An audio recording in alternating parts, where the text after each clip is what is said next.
The Conversation Motivational Hour with your host, Minister Seon Rodney.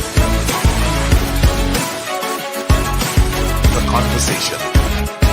Thank you for watching The Conversation Motivational Hour. We love you and cannot wait to see you in person.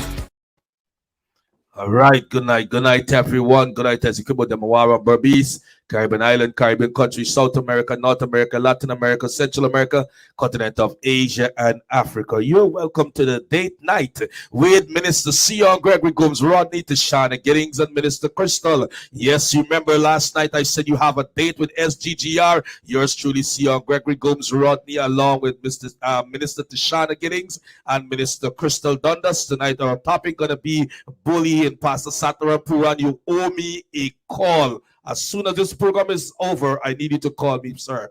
Man of God. Yes, but tonight we're going to chop it up in the studio here with your date night with SGGR, Minister Tashana Giddings, and Minister Crystal Brad. Mr. Crystal Brad? Crystal Dundas, sorry. Oh, bless God. With that being said, we're going to start off with no other than Minister Tashana Giddings out of New York. And she's going to introduce herself, where she was born, and give a backdrop of her, everything about her. And then we're going to get into what we're getting into tonight, dealing with the aspect of bullying.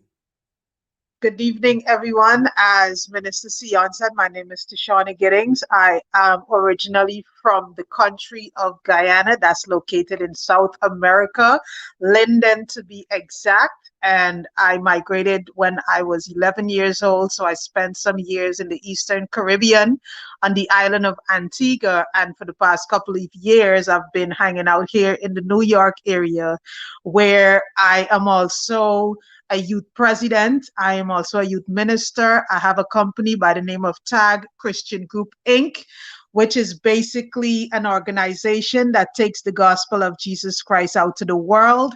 I am an author. I'm a published author, and I am a child of God, and I love all things Christ. Okay, we have the BK, Minister Tashana, we call it the BK now, you know. What was the BK, you know, the pastor kid? Now it's the bishop kid. So, yeah. Minister Crystal, can you introduce yourself to the audience? Because tonight they come to have a date night with Minister Tashana Giddings, and a date night with Minister Crystal Dundas, and a date night with Minister Seon Rodney, known as SGGR. Just introduce yourself before we get into the things and chop it up.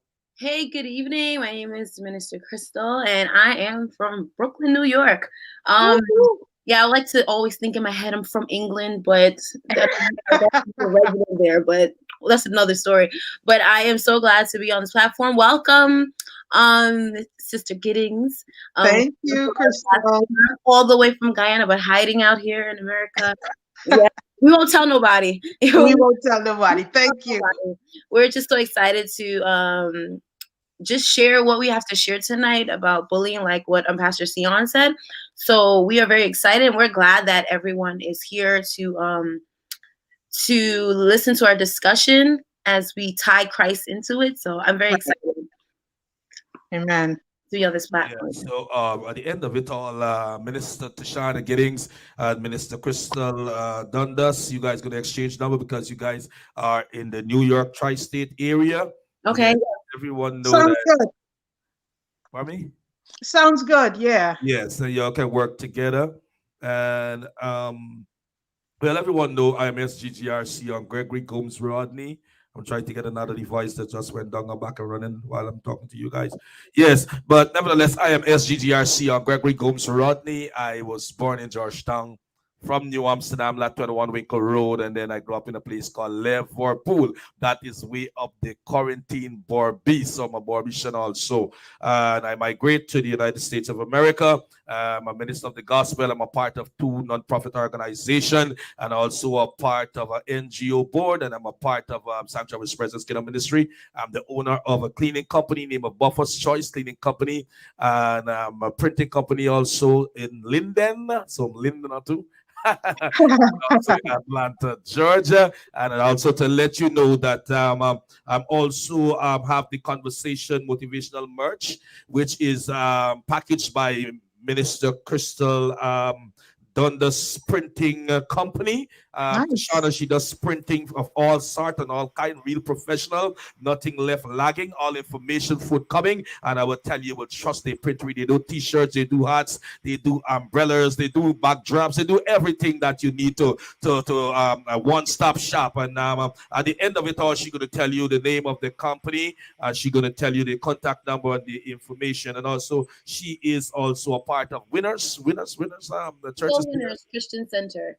Soul Winners Christian Center, and our pastor is Bishop is our dad. And Shoshana, you can let us know. Right now, take the time to tell us what church you go to and the name of your pastor and where it is located quickly. All right, so I'm currently at two churches. I help out at two churches. I am at Jesus Come Alive Ministries International, and the pastor there is Pastor Anita Pedro, and I'm also a part of the Church of God in Christ, Kojic, which is located in BET under Bethel Emmanuel Temple under Bishop Curtis Sexton. So I help out at both churches with the youth ministry and the worship department. Okay, great. Well, I worship at Sanctuary of His Presence Kingdom Ministry, which is located at 5339 Stop Fingerwood, Decatur, Georgia. And I'm under the leadership of Dr. Wedland Seeley of that great body of believers. With that being said, so we all are familiar. We all belong to the household of faith. We all sing from the same song sheet. We are Pentecostal. We are the tongue speaking, feet stamping and clapping and devil chasing and all of the above. You know, people, we draw the attention of people that we are here and the world to know that we are here, you know, because we are Pentecostal. We represent Pentecost. Oh my God, that day when the Holy Spirit come like a mighty rushing wind and so forth and such like and so on. It was a great excitement. I wish I was in the room on that day. I know. I wish. We're glad to be there, but nevertheless, none of us were in the making at that time. With that being said, tonight your date night with SGGR, Minister Tashana Giddings and Minister Crystal. We choose this topic because it's a topic that is very much prevalent. Minister Tashana, we start last week with Minister Dwayne Dye out of Canada, Minister Crystal, and yours truly. And we all come to one conclusiveness while we were doing our little research, not major, but our little research. We recognize that teenage pregnancy is downward spiraling while bullying is really going up in an icon spike.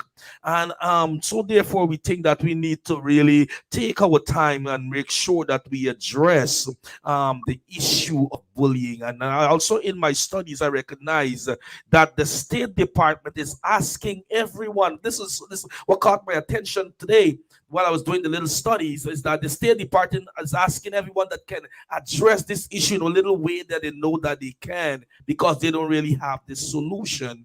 And I said, wow, we are just spot on that we can try to provide the solution in the little way that we know how. With that being said, I'm going to start with Minister Crystal to just talk to us on the part of bullying that you studied and the information you want to bring to the fore tonight.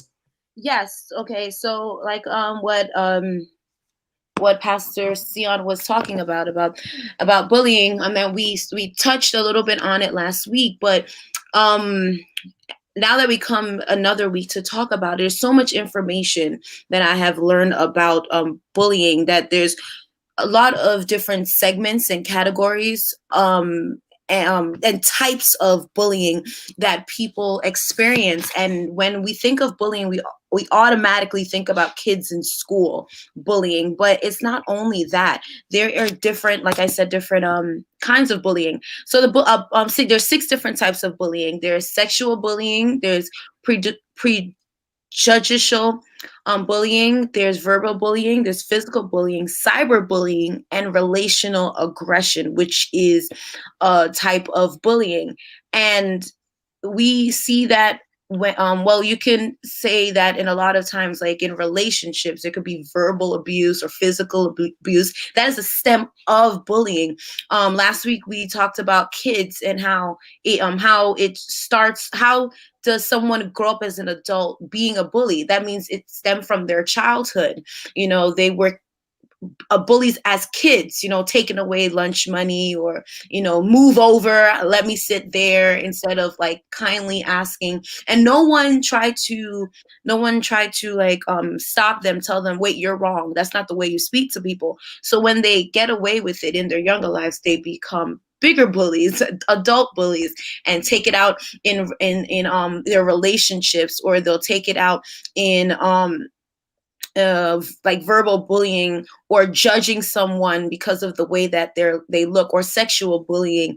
And one is something that's very common now, because we have a lot of technology, and then we have a lot of social media, the cyber bullying. You can bully someone without them even seeing you. You could go online and comment under someone's photo, and you could be a fake page. No one really has to know who you are, and you're just writing, oh, your nose is it looks like a horse's nose, and then that person may feel a way about that, and just go like jump in front of a train, because someone, that might not be the first time someone said that.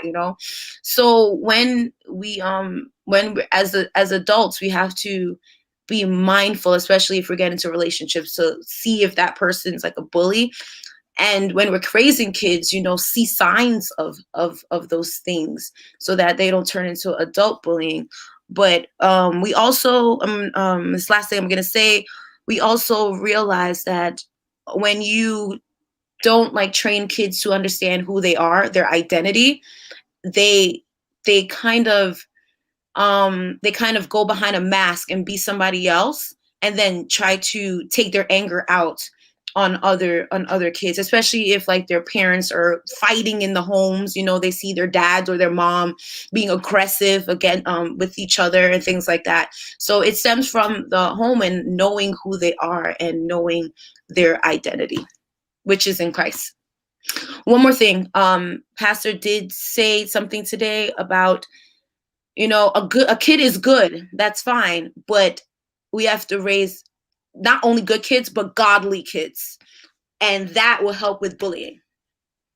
Yes, I love that. I love that. Mr. Shauna, your turn. What do you want to add to the discourse about bullying? So I agree with Crystal, to the fact where she's saying that, a lot of times when we're thinking about bullying, we're thinking about kids. We're thinking about children in school, in kindergarten, whatever, and they're being bullied by their fellow peers or their classmates. But a lot of times we don't think of bullying between adults, or when we do, it's usually DV, domestic violence between a Right. husband and a wife, or, two partners. And I like the fact that you stated, which I have in my notes as well, that there's 6 types of bullying. And a lot of time we don't look into that. But you guys might have mentioned this last week, but I just want to state it, that I was basically looking up for the definition of bullying and who or what a bully is, right? And so when I Googled it, it says bullying is seeking to harm or coerce someone.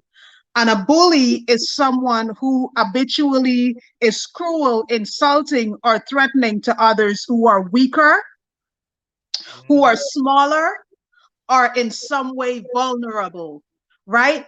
And so when we're being bullied, what we're doing is giving over our power to that person that seems stronger or bigger or more aggressive, because of the fact that, we're afraid of them, or because of the way that they speak. And so we become intimidated, and we basically get into that place where we allow them to do whatever they want to do. So we're giving over our power to these people that are cowards.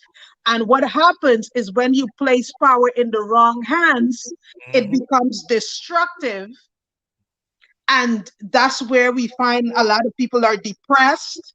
And that's where we find a lot of people, they begin to self-destruct, right? And some people might even try to commit suicide because of this person that seems bigger and stronger than I am. Right. But what I want to say is that we have to, God tells us about being courageous and about being strong. And in order for us to tackle bullying, like you said, Seon, when you started, is that even though the state and the teachers and the education department, everybody is talking about bullying, and we're trying to figure out how to stop this phenomenon that's happening, no one has the answer of how to stop this. And as I was studying, I began to realize that it's something spiritual, right? Yeah. And so I was like, wow. So basically what I heard in my spirit is that, there are times where situations and circumstances, they put us in places where we become dependent on other people because of the situations that we're in, and we need them to assist or create avenues for us to get to where we want to be, or to go get through those things that we're going through. And as a result, what happens is that they gain the upper hand over us, and so they become owners of us. They take ownership of you, and so they feel the need to bully you. It's the same with a prostitute that has a pimp. It's the same with a drug addict that has a drug lord, or someone that sells drugs to them. So those people become owner over you, and so because of that, they assume the responsibility of telling you what to do, of bullying you verbally, physically, sexually.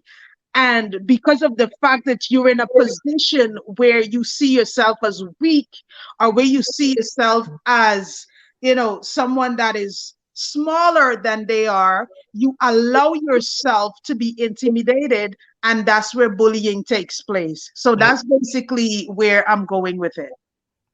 Yes, and I'm gonna go from a different angle. Then I'm gonna come back to Crystal, and I'm loving this. So I see someone put something on the chat. Oh, someone sent an invite to be on the panel. Whoever that person, you're on a different device, but I will invite you next week. So I'll make a note of that. For next week, that you can come into the panel and so on and be a part of whatever discussion we're going to choose our topic for next week. But I will come on this angle, Minister Tashana, Minister Crystal. I want to deal with the origin of the recipient of bullying. I believe the origin is the home. And I'm going to explain why I think the origin is at the home. You may have, we have the different personality, introvert, extrovert, and so on. But you may have the child who is probably an extrovert, asking a lot of questions, and because the question that the child is asking, the parent don't want to, be distracted, probably what is going on at the dinner table, the breakfast table, whatever is that conversation that is so grab their interest. And because of that, they start silencing that child. Now that child recognize that, what, my contribution doesn't mean anything, or my contribution have nothing to make. And because of that, now that child starts suffering from esteem problem. So that child go into that environment where now, because they are already suffering from this esteem problem, they be shut up at home, shut up in the opinion doesn't welcome. They be laughed at the table. They be laughed among their brothers and sisters. And because of that, they recognize that they don't have anything. Because of that, it brings a demeanor. If you look at some people inside, they be strong. They always, at the slightest thing, suffer from what we call timidity. They always timid at a little click of a fingers, a pen drop in the classroom. But because of what they experience at home, that's one. And two, I think because some home where there is a lot of siblings. And because there's a lot of siblings, and one feel that I am more size, as you said, and so on, and start to overpower one, because one probably maybe receiving a little more in like an extra spoon of food, or extra sneakers, or an extra hat, or an extra pen, or something like that for an extra deed that they have done in the home. One take on themselves to start bullying that particular one. So bullying, I think, start from the home. And because of that, that's the origin. It of that child to go into the sphere where there is the mass manipulation now of bullying, right? And in my studies, I recognize that also because of from the home and end up into those spheres where bullying is more aggressive, those children now become the highest form of what we call school dropout. They don't drop out from school because they're not learning. They drop out from school because of bullying, but it starts from the home. So, and over to you, Minister Crystal. Whatever else you want to add to the discourse as we go along with this topic, bullying tonight. Yes. While you were talking about bullying starts from the home, it also starts from the parents. You know, like there was a woman at our church today who gave a testimony, and she said that prior to her life in Christ, she had nothing good to teach her kids. It's after she embedded herself into anything valuable, I should say, valuable, because when you do have kids, you do have something to impart into them, you know, the common law of life, be a good person, you know, those things are good, right? Yeah. It's just like around Christmas time and at church, the greatest gift that you can give someone is invite them to receive Christ. So as a parent without Christ in in her life, she said that she had nothing valuable to give to her kids. But when she embedded herself into the kingdom of God, she realized that she didn't have anything valuable. Now she does. Well, her kids are big and stuff like that now. But where I'm going with this is that as parents, just living a life, a wild life, just living with just the law of the land, and that's it. And that's what you're giving your kids to do, to follow. It's not valuable for their life because they have to know the identity of who they are. They have to know the foundation of who they are and where they came from. Yes, you came from mom and dad, but there's something else. There's someone else who created you and put value into you. You know, so when we're teaching our kids this, yes, it starts from home, but the parents could only go from what they have learned from their parents. They would only teach the child what they learned from how their parents brought them up. But when something is cut and have to start all over with a new foundation, then they'll be able to yeah, I know this is how my parents raised me, but I think I'm gonna try Jesus. You know, let's let him raise my children. You know, let me just be let me just be the vessel and let him teach through the word of God, teach my children how to be a good person, a godly person in the earth. Because I remember a time when I was in school and I would hear all my friends, not all of my friends, you know, like some of my friends, will be one friend, but I would go home and say, all of my friends' moms are going to the mall with their daughters.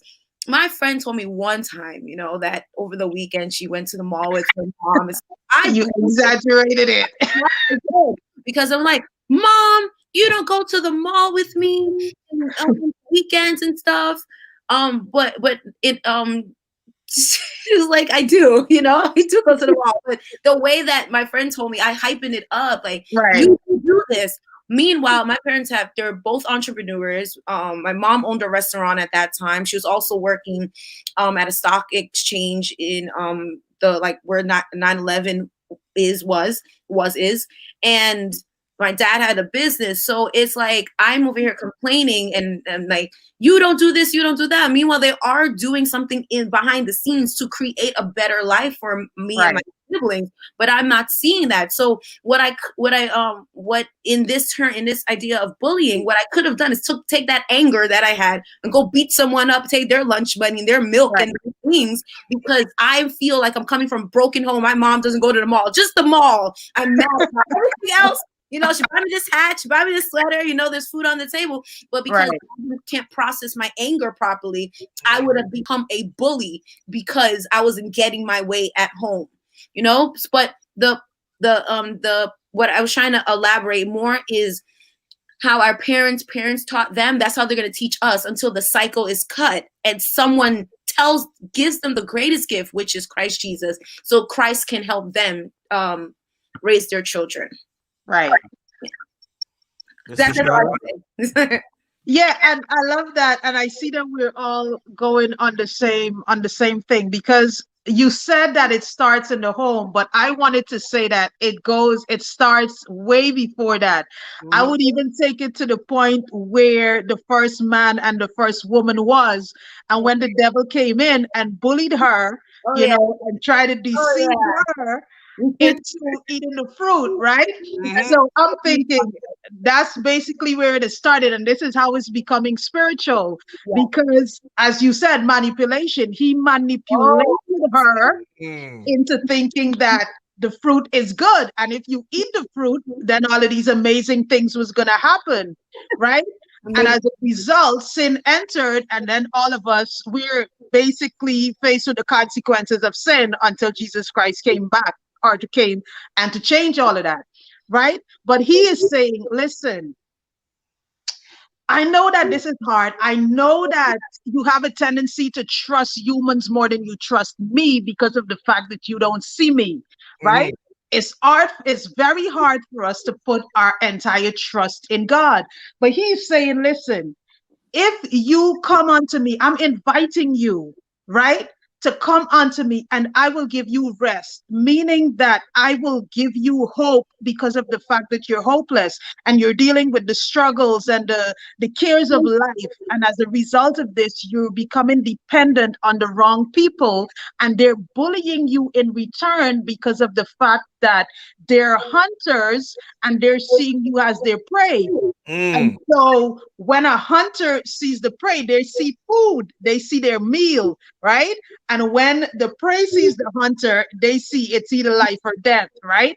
I'm either going to survive this or I'm not. And so when a bully sees someone that is weaker and smaller than they are, in the Caribbean, we say monkey know which limb to jump on, right? That is, I'm not going to step up to the person that I know that can step up to me, and we're going to go toe to toe, and there's a possibility that I will lose that fight. I will go towards someone that I know is a weaker vessel, that if I stand up to them, I know for sure that I'm going to win. And so that's what the bully does. The bully says, listen, I know that if I step up to Crystal, I know that I can take her down. And I know that she is going to relinquish her power to me, and I will get her to do whatever it is that I want to do. And as a result of, like you said, lack of self-esteem, and me not knowing that I am so much more, like Crystal said, I don't know my identity. I do not know that greater is he that is within me than he that is in the world. And so when someone more macho comes to me, I'm in my office and my boss says to me, if you want this position, this is what you're going to have to do. And you're bullied into doing what your boss wants because you have 4 kids at home that you have to feed, right? And so as a result, I'm manipulated into doing what he wants to do, even though I don't want to do it. He's bigger, he's stronger. If I do not relinquish my power or give him control, that means, one, he can get me fired and I can be out of a job. And then my life can end up in a place where I become homeless and my kids don't have the foundation or the things that they want. I won't be able to take them to the mall, like Crystal said, because my focus is now somewhere else, right?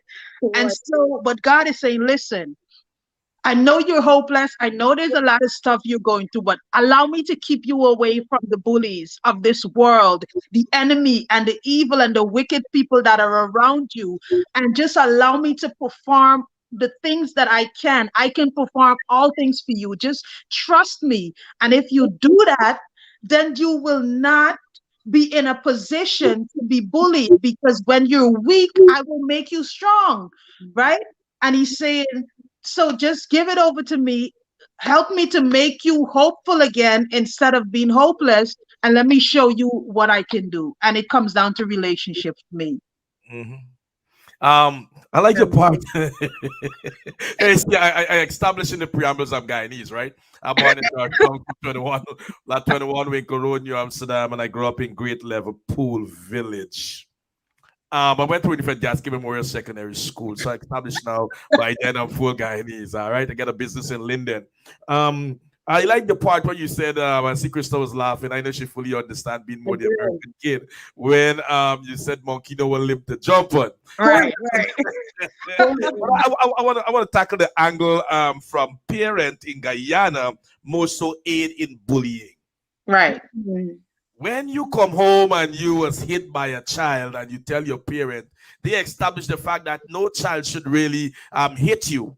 So Right. they actually empower you now to make sure you go and bully that child. Make sure you be from the advantage point now, you know, that the table Right. is going to turn, that you now ain't coming up to say anybody beat you. You have to beat those. So you have to represent a macho-ness of a family, Right. you know, the macho-ness of the boys in the family or the macho-ness of the girls in the family. Sometimes you was the one that started the trouble, but you cannot represent the trouble that you start. But Right. here you are being pushed to defend yourself now, even though you are wrong. So in Guyana, bullying is co-signed by parents. Right. Now you come home the next day with a bung high, you come with a bust lip, but because you first started, but you're empowered by your parents or your siblings now to go into territory that you cannot even handle because Right. now the person is bigger than you, stronger than you, and therefore now you're going because now you're empowered that you should not be beaten. Right. So it states from the parents also to aid and abet what we Right. call bullying. Right. And therefore it graduates now. So you go up now feeling that you have to use the power. You have to represent. You know, I don't want to call name. I use myself, right? You have to represent the Rodneys. Can't call anybody else name or get problem. You will have to represent the Rodneys. The Rodneys don't get anybody whip on them. You have to bully, take away. You have to fight. You have to do this because you are empowered that nobody put hands on the Rodneys boy. Nobody will beat the Rodneys boy, even though I started the fight, even though I call someone out of character or out of their name, and therefore it warrants something inside. I can say, sorry, I should put up a fight. And I make sure I have to use my fist because I can't go home because a fist home will be waiting me too because I lost the fight. So Right. bullying is, especially from the Caribbean, is aided and abetted by parents, and sometimes then you migrate with the same ideas, you migrate with whatever was taught to you, and you go into different environment and believe you can still bully people, Right. right? And sometimes parents also, you migrate with the same thought and get children now into a different country with the same mindset, and then you cause those child now to be depressed Yeah. because they can rise to your occasion, they can rise to your expectation, and therefore now they're depressed, they're suicidal, they don't want to go to school anymore, they're school dropout, and you cannot understand why, because you have the same mindset that you migrate with, that they have to stand to represent themselves. Right. And because they cannot represent themselves in the environment that they are bringing, the mindset that you train them that they always have to be dominant, they always have to make sure they get the last word in, they got to make sure that they have to stand tall and erect and make sure, and that is only for the place that you came from, but not for the place where you reside in. Back over to you, Minister Crystal. Yes. So, obviously, I was not raised in Guyana. But I do have parents who are Guyanese, and I do not know how you raise kids in Guyana, but I know when I went in 2005, I saw kids just walking to a market by themselves, going Right. stuff for the food for family. It wasn't like cooked food. It was like they was go in the market picking up okra and making sure it's good. I'm like, Yep. how do you do that? You know, like without your mom and dad, Right. people that can pick good produce, but they were they are encouraged to be very independent. You know, when I was there, I was like, shoots, I wish I was brought here because it seems like there's more structure there. There is more hospitality, like everyone knows everyone and things like that. Right. So I don't know how, like, well, according to you, you said the Rodney boys, nobody ever beats them up. I need to see all of the Rodney boys in your story, because you're one of the Rodney boys. No one messes with the Rodney boys. That is unfair to say. The Rodney boys. But I'm sure that they do teach people to defend themselves, like the kids and things, because it's because I know when I did have heard stories, like, say if you disrespect the neighbor have the right to like hit you or beat you. Right. Your parents, your mom is not going to say, "Oh, poor Seon, the lady hit you." No, she's gonna hit you too, and then send you back to go apologize to the neighbor. So they have like some sort of accountability to each other. So the part where defending yourself, I don't know if that's like, I don't know if that was something that was like, here's the Guyanese parents handbook and it says to do that. I don't know. I'll check with some other Guyanese people, but I'll tell you about America, right? That it's there was this study that really tried to they asked parents, like, when do you teach your kids to defend themselves? Defending yourself and partaking in bullyism is a very thin line, because you can see kids on the street beating up each other, and you just think that they're fighting. You don't know the story. You don't know if one was bullied. You just look at them. All these kids are always fighting. This is criminal activity, but you don't know where it stemmed from. They may be the person that their parents said, if somebody hits you, you defend yourself. And some parents say they don't want to. I just pulled it up here. It says that it says that some parents just rather their kid not defend themselves, because it defers animosity. It would make it would make it more worse for their child if they defend themselves, so it just sounds to me that the parent rather the child get beat up that one time. In their mind, they think it's one time, but once a bully gets a punching bag, it's going to go to that punching bag that is firm, it stays quiet, and it comes back, for more. That's just right. It's like you said about the monkey and the limb. Poor limb. The limb is there being a limb, and here comes the monkey. The monkey knows, what is it? I'm sorry, I'm about to mess it up, so I wouldn't say it. Which limb like you're saying, which limb to climb on? Because if it's the weaker limb, he's not going to jump on it, because it's going to break and he's going to fall down. Yeah. Absolutely. And that, when you were talking about being like vulnerable and all those things, it reminds me that speaks a lot to, yes, they do look at like the weaker vessel, or they look at like, a person that is not well put together to bully them. To bully them. As I was sharing last week with brother Pastor Seon, there was a kid who was wearing ponies, and I love ponies. I love sneakers like that. And they would take he only had one, and they would take it and throw it up on the wires, and he had to go get it. They'll beat him up just because of what he had, But sometimes they do these things to people, and they don't know that they're probably autistic. They're probably they're functioning in a high functioning world, but they're just trying to be as normal as they can be. And here comes a bully, trying to go on the limb. The limb should break and make them fall down, These monkeys.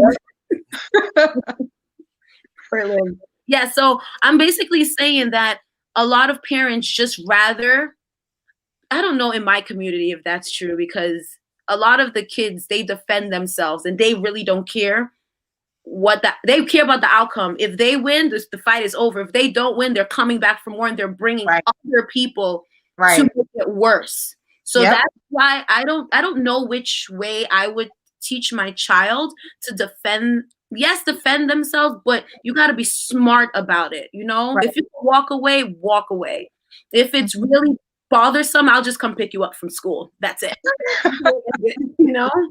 Sounds like a good idea. It does. But it's sad when we're adults and we get into a relationship that has bullying, and now you can like call your mom, call your dad, come pick you up. Correct. You really find some sort of reassurance in Christ and get out of it. Because Yeah. they like to say things like, you'll never find someone better than me. And you start to believe those things, you know, Yeah. but the word of God has to be louder than their voices. Correct. Yeah. Yeah. Tashana? Yes, and I agree with what you're saying, 100% absolutely true. We also look at environment, like if you're from the hood, you're from Bed-Stuy or one of those places in New York, and you But live it's not in, bad, Miss Tashana, anymore. well, I mean back then, right? Not now, but back then. That's Or, not the Bed-Stuy before. okay, so let's say Harlem, right? Or the Bronx, right? And you're one of the nicest apartments, right? And so growing up in that environment where it's all about gangs and thugs and that sort of thing, those are the people that a young man, a young woman is growing up around, right? Mhm. And so you're taught by the person in the staircase rather than the people inside of your home. And so environment now has a lot to do with it, because you come in, like Sion says, with a bruised eye, and your father, maybe he's one of those guys, and he's like, what's wrong with you? Then he tells you, listen, you got to learn to defend yourself. It's wrong for a young man to take a beating from another man and not do anything about it. Right. And so imagine being taught that at a young age. And so you take my snack, I can't go home and tell my dad, listen, this is what you did. Not the Rocky Boys. Right. And so now my way of retaliating is that I got to come and I got to get you. Like you're saying, sometimes it's not just me, but the boys got to come along too. And I find that's what we're finding. And that's maybe one of even the reasons why crime is on a rampant, why it's growing, because we're telling our young men are being taught that you're not supposed to be weak, in the sense that you accept certain things from other young men out there. And then you grow up and society does that to you, because society bullies us a lot. The systems that's in place, it's like a bully. It tells you you can only get what I tell you can get, or you can only do up to so much and no more.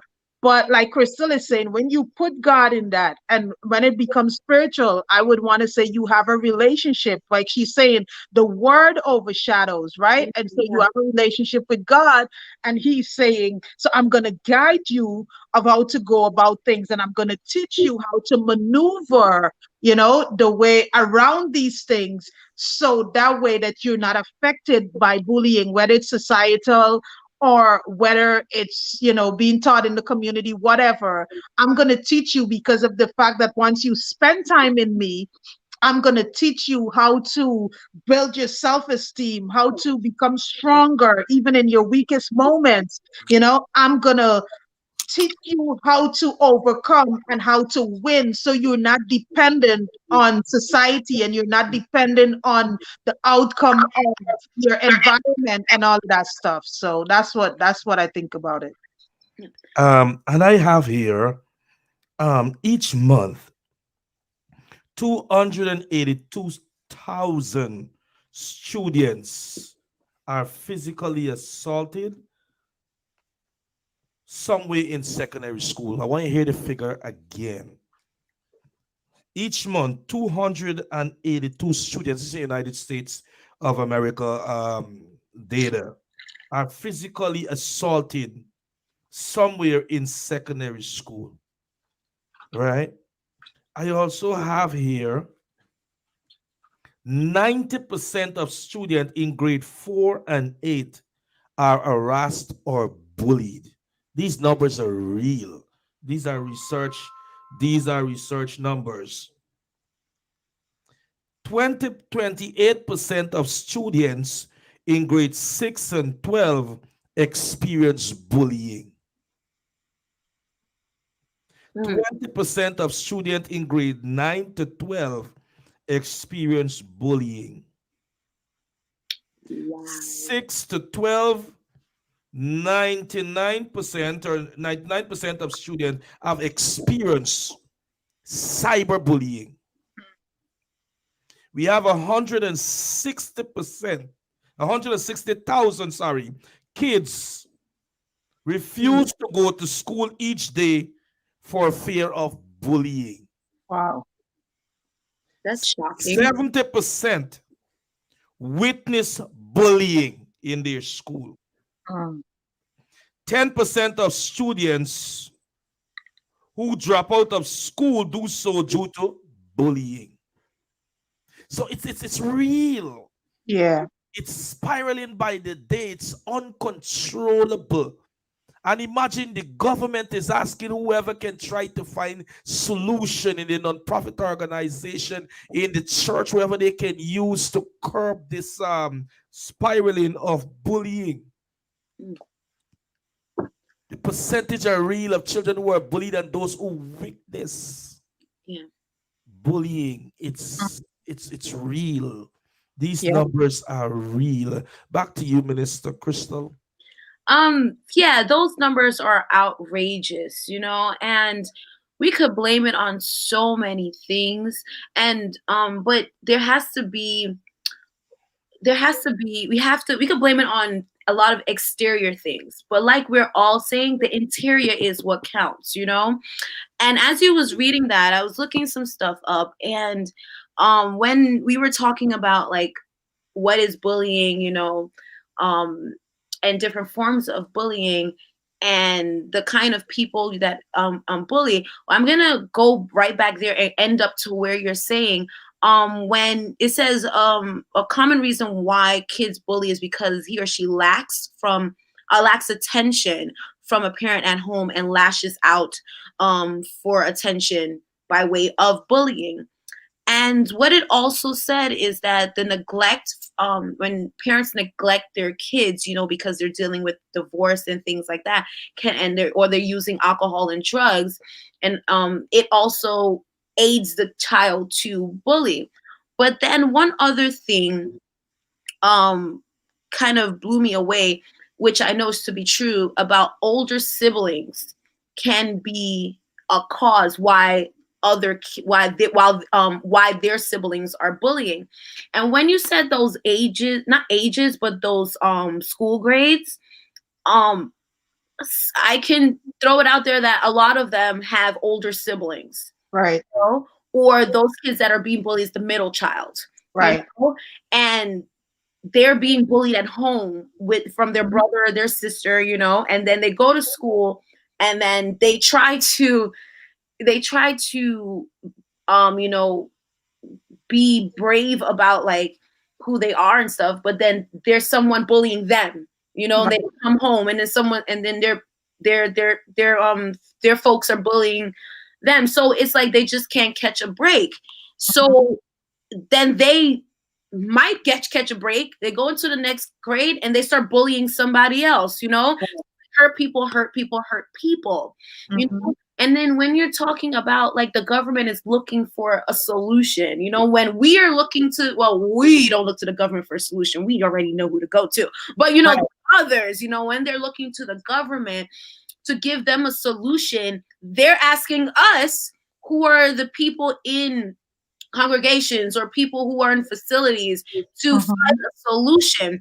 And I saw a high percentage of therapy ads, a lot of advertisement for therapy. And I think that people should look into that to get help. People who believe in Christ, people who are just there floating in the air, because they're a Christian therapist, that can help gear you to, helping you with the issue that you may have. Some people don't want to talk to their pastors. Some people don't even want to talk to the person sitting next to them as their brother, but they think about doing therapy or something like that. Having Christ and having therapy, it's just they're paying somebody to talk to, would help them with things that are like going on in their home, and can also help their children at the same time. Because if your child is coming home and saying someone is bullying them and stuff, and you don't have time to hear with it because you're dealing with stuff, it would help you to as a parent to listen to your child, because sometimes they show it in actions not necessarily words. So what you're saying, that number should never be, if we have I'm not blaming parents. What I am saying, use the tools that we have in this earth to get help, so you can help your kids. That number should never be it. That number is like, remember on AT&T, they had something, if you don't use your minutes now, you can roll it over to like Right. a new plan. That's what it is rolling over to a new grade. The Yeah. same people. You know, it's like Home Alone 1, 2, and 3. Like, you just got older. It's just happening again, you know? Right. So Right. if there is things that we can do to get people help, Yeah. the government should be telling us where to go, not asking Yeah. us. We're going to tell you, come to church. We're Right. not therapists, but we're going to tell you to come to church and try Jesus, you know? Right. But the people that don't want to hear nothing about Christ, at least go to therapy and get some sort of help so you can help your family. Yeah. Mr. Sean. Yeah. Yeah, I agree. Relationship has a lot to do with it. And if we're not capable of dealing with the situation, then we can refer that person to someone else that can help them, you know. I think we just got to go back to, parents have to go back to listening and reading signs of their kids in the home. I think because of the fact that we're so busy and our devices has taken the place of parenting, you know. So instead of us doing it, our kids spend 8-9 hours on our iPads and our phones, and they're in their own world. And we cannot even see the signs that something is wrong with this child. Maybe you might have a child that is spontaneous and love to talk a lot, and then all of a sudden that behavior changes, and you know, he's just sitting there in a box and just on the phone all the time, but you're not even taking the time to figure out what's going on with you. You know, why has your behavior pattern changed? But, oh, it's nothing, maybe Johnny is just in a bad mood, or you know, maybe he's just changing. And that's not the case. A lot of times those are signs that we're seeing that we need to, you know, talk about, like we're doing right now. Maybe it's Johnny seeing his mother is being beat up by his dad that comes in drunk at night, you know, and he goes, and because of the fact that he cannot do anything to defend his mother, that could even be a 10 or an 11-year-old child. I can't do anything to defend my mother, and so I go into class and I just see somebody and the punch out start. You know, I punch you in the face because I have all this anger built up and I don't know what to do about it. When Crystal is saying, like, we need to talk about it. And if you can do it, then refer me to somebody who can help me to talk about what I'm going through. Because if we don't, most time the end result will be us giving up our power to those people that are bigger and stronger than us. And we either commit suicide or we self-destruct, and that's the end of it. That is. Can I just point out, I know that we're going to wrap it up. Can I just point out one more thing just to add to Shauna's point? It said that,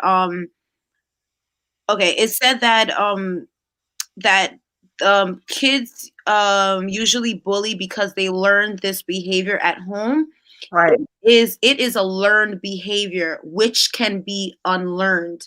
Yeah. Some kids are just more aggressive, dominating and impulsive by nature, but it doesn't always mean that they are a bully, you know. And they also, like I talked about the neglecting thing. It's not something that like oh, they just are more like you know, like it says aggressive, but it doesn't mean that they're a bully. But what you should do is cultivate that, like, just handle it with care, you know, watch it, just like what Tashawn is saying, like, watch it because the signs are there, you know. And if you can't talk to somebody at your church, seek some sort of help, because when you're talking about, oh, Johnny's just quiet, Johnny could be planning a master plan of, you know, taking out his second grade teacher. Yeah. Give him a gold star today, you know. When we keep our kids talking and talking, they'll say things that you didn't even ask them. You know, they'll fill it out. You know? Yeah, I believe in, as a parent, try to know your child or your children. Yeah.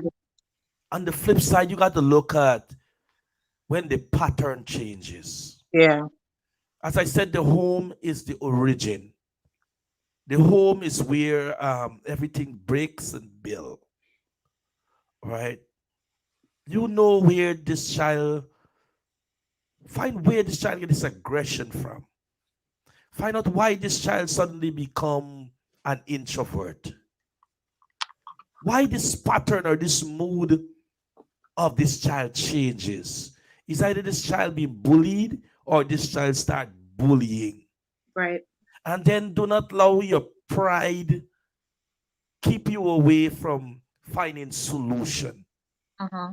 Because pride can be the monster in the room, because probably you may have a status, you may have a platform, you may have a title. You don't want no one to know that at the other hand, your child either is a recipient of bullying or your child is bullying people. So now you battle within yourself, ego, and help for your child.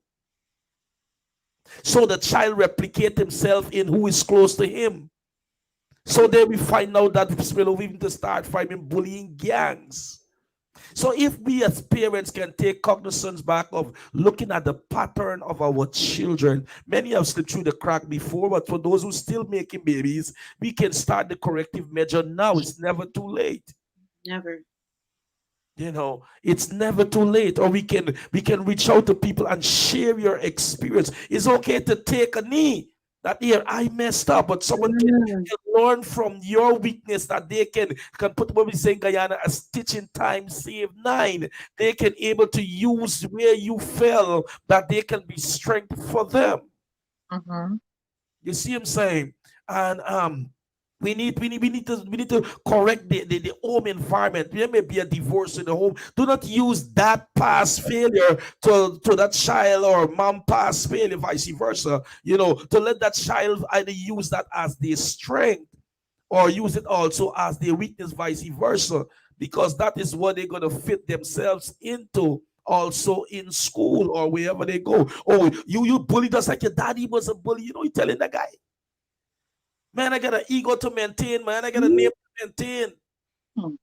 You know what I'm saying? Or see, mommy here, mommy's here because daddy bully her. And that's why. So you tell that child now, you know what? I always have to give up myself to be in the environment that bullying is sexy, it's nice, it's cute, it's colorful. Yeah. So once we can get that structure in that home environment, probably some parent tonight is listening and they have dropped the ball. It's okay. But you can do corrective measures. You can find someone that is going through and let them understand where you have dropped the ball, that they don't have to do the same thing. It's okay. We learn from failures, which we call feedback. And your feedback can be something great for someone. What we're doing tonight, we are building a story. And everyone have a story to tell. From a story, it leaves a feeling. And the story what Minister Tashana Giddings has helped us to build tonight has leave a feeling. But it have to move on from a feeling to call to action. The story that Minister Crystal Dundas has built tonight has leave a feeling. But after the feeling, there have to be a call to action. The story that I have helped to build tonight has leave a feeling, but it's call for action. We all have a role to play in this action building. How can we be a part of that action building? Let's build back love in the community. Let's build back respect in the community. Let's be the third eye that you can give us with your authority, so that we can help to be the disciplinarian. We can help to bring back the values. In my time, they said a village raised a child. I'm a recipient of a village helped to raise me. You know, let's bring back that. But sometimes parents in this time and this hour have taken away that third eye. Don't touch my child. You don't know he gets so big. Don't touch my daughter. You don't know how she was born. So we take away that third eye. We take away the power from the village and take it back into our hands. And we cannot handle it all by ourselves. So we have to make sure it's not the teacher's job to correct it alone. They can. But we have to give some of the power to the place that we involve the most. If you're involved in the church the most, allow the pastor, the deacon, the deaconess, even the usher, and let the child understand that these persons have the authority also to discipline you. If it's your social club, let they also now the president, the board members, the secretary, the treasurer, or the parliamentarian, or the sergeant at arms have the power to discipline you. So we bring back this community to help us to raise our children. We have to give and decentralize that power again. Like when I growing up as a child, certain things I want to do and I know it's wrong, and I look around and I see that thought, I have to make sure I gotta be circumspect, because I get a spanking, I can't go home and say I get spanking again. You have to bring back that community minded and decentralize our power, that every sphere of our influence can help us with the struggle of our children. We cannot do it alone. We cannot. With that being said, tonight, thanks Minister Kishana Giddings for being part of our panel tonight, dealing with this awesome topic, bullying. Thanks Minister Crystal, who is my co-host. She's the co-host of this program, so she's co-host with me every Sunday night. She is a part of this segment and program that is going on, gated to deal with societies and deal with issues and everything forthcoming, that we can be bring a ray of hope and be a measure of help. We don't know it all, but we can get other persons to come along and to help us and so forth. With that being said, Mr. Shana, in closing, let us know the name of the book that you have authored. Let us know where your church is located, the contact number to your pastor, and same to Minister Crystal. Are we going to call it a wrap? Well, the book is called How I Discovered Jesus Christ is Real. It's based on testimonies that I would have written about, that of situations, challenges, things that I've experienced and how I've overcame them. That's basically what I've compiled in the book. So to share with others that, whatever we're going through, we will get through it. And that's just God helping us to understand that He's in the midst of us, and He's basically showing us through those things that He is God and He's real. My church is in Long Island, but because of the fact that we're in a time where all our numbers are stored in our phones, I don't even know my pastor's number out of my head. Like, so I'm so ashamed, but I do not have her number. But we can always share information on how to get in contact with her.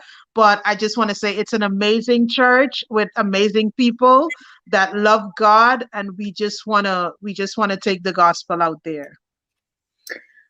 Yeah, so I'm gonna make you feel a little unshamed. I have a little cheat code. I had to go on the website for my church. Yeah, I had to go on the website for my church. I'm sorry. Which is swccny.org. There goes my plug. But don't feel ashamed. The technology that we have, you can either use it for good or for bad. So thank you, Crystal. Thank you. You're very welcome. Like church is Soul Winners Christian Center. It's on 1688 St. Mark's Avenue, Brooklyn, New York, 11233. The phone number is 718-906-9873. That's 718-906-9873. My pastor is Bishop Leslie Dundas, and that is the number to our church.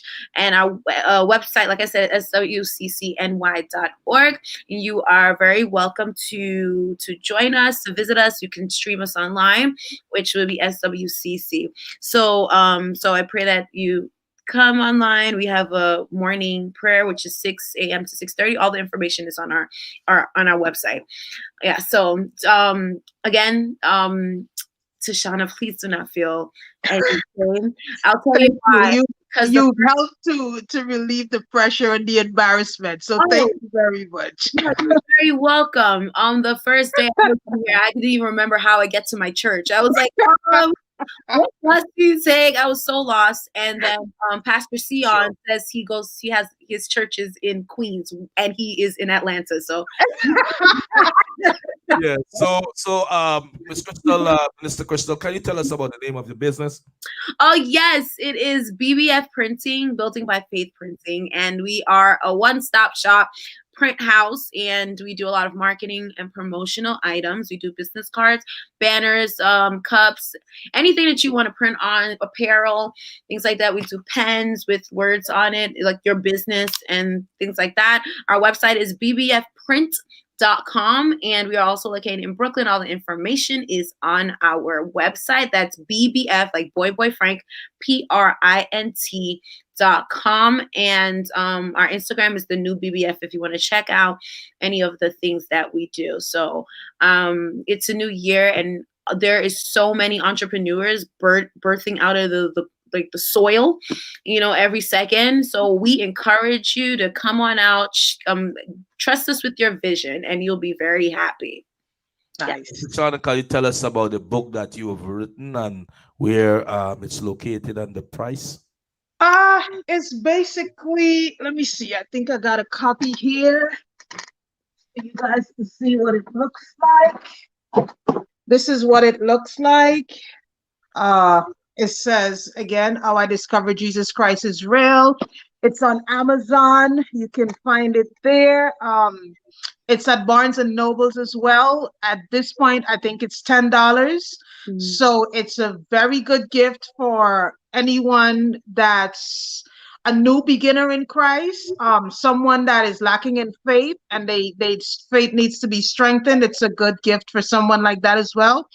It's not a long read. It has maybe, I think it's 100, maybe I think it's 34 or 40 pages, something like that. So it's something good for you to have and to share with even your kids. Like I just got an 8-year-old just she picked up the phone while I was talking with her mom, and she told me that she read it and she liked the fact that it felt like the story of Job, in the sense where she loved the fact that God used me the way that he used Job. And so if an 8-year-old can enjoy it, I think we all can enjoy it. That's beautiful. Wow. Yes, well, the name of my church is Sanctuary Presence Kingdom Ministry. It's located in 5339 Snapfingerwood, Decatur, Georgia. Our telephone number, church telephone number is 64676. Oh, I'm giving you the prayer line number. I told you. Nevertheless, the telephone number is 770-320-8960. Nevertheless, I can start giving you the prayer line number, but just continue then. Right. 46769-9900. The passcode is 296-3974. Once again, thank you guys, sir. Being a part of the date night with Minister Tashana Giddings and Minister Crystal Dundas and yours truly. I got one thing before you leave, Seon. Even though I'm Guyanese, I never heard that term that you just used. So I just wanted you to explain it. 9 life, stitch 9, or something like that, you said? Made that up. Oh,